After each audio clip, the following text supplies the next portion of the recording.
that's trickling down beside me. But in the end, when we're still friends, will you still put them arms around me?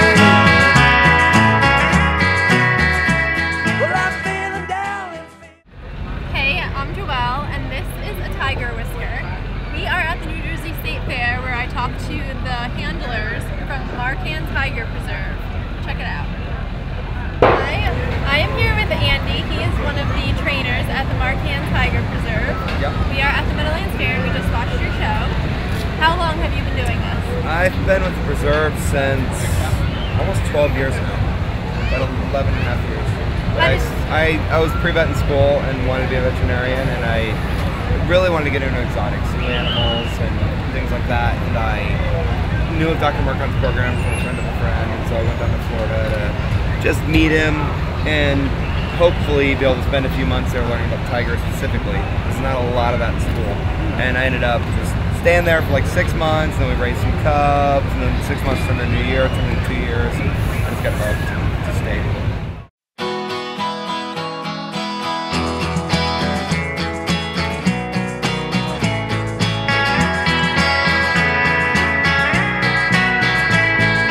We have about 40 animals in all.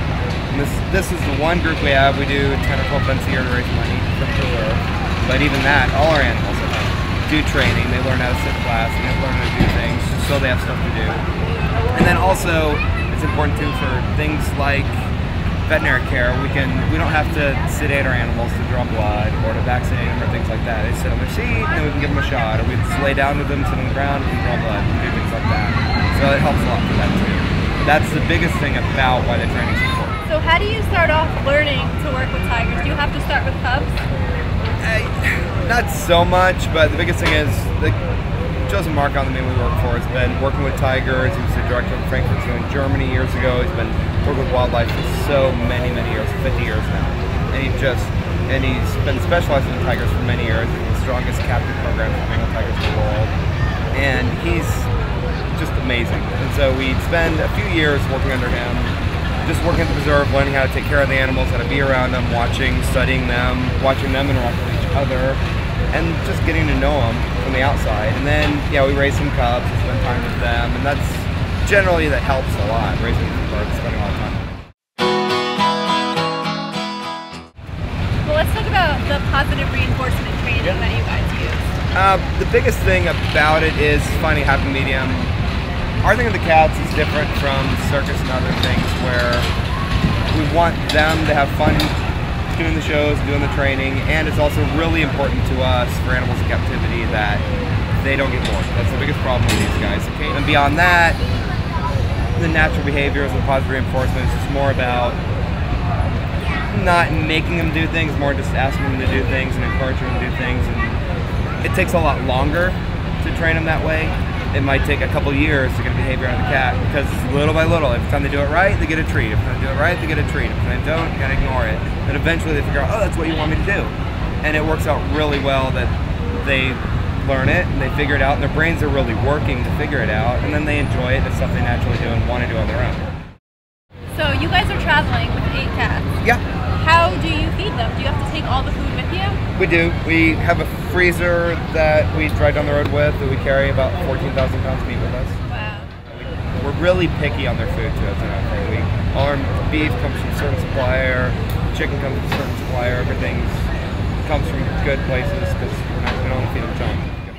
People who are watching now donate money to help you guys feed the cats? Yeah, they can through the internet. It's www.tigerpreserve.org. And what are some of the challenges of life on the road with 8 tigers? Honestly, there's not a lot of challenges with it. It's actually, with these guys being on the road, it's cake, it's easy, because for them it's things are moving, things are active, we're doing stuff, it's no big deal. Things are a lot more challenging at home. Really. Last but not least, making her way to position is going to be our 10-year-old. We're the oldest tiger of the group, and there they are in the lay down. We're going to get them moving together in a line.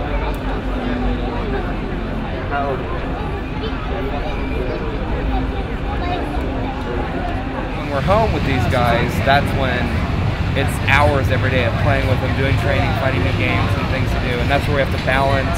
We don't like to stay out on the road too much, but we can't stay home too much either because they do get bored.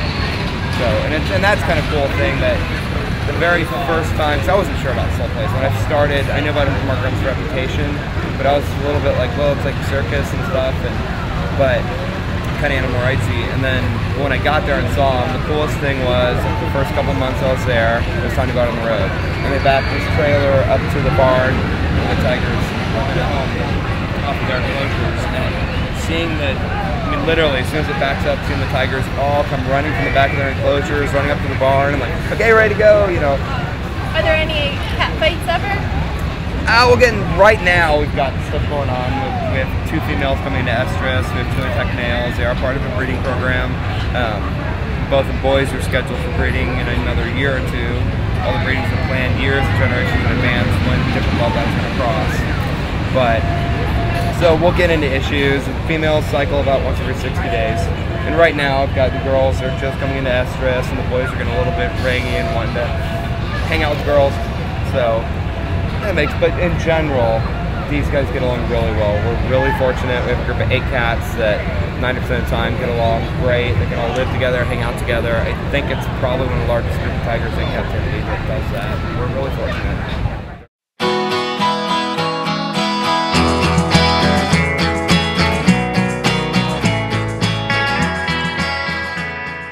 Have you ever gotten hurt by accident during your training? Yeah, I mean, like today in the show, I got a scratch.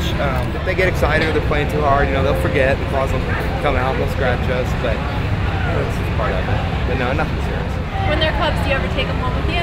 Do you want to like cuddle with them? I mean, we live with them 24/7. We live where they are, period. So yeah, we are always home. Said once mom takes care of them for a few months, and then once she's done with them, when she weans them, which is her choice. But when she lets us know when she's done with them, they're irritating her. Then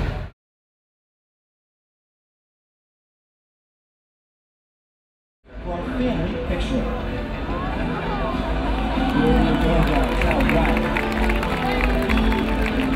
Hey guys, if you forgot to bring your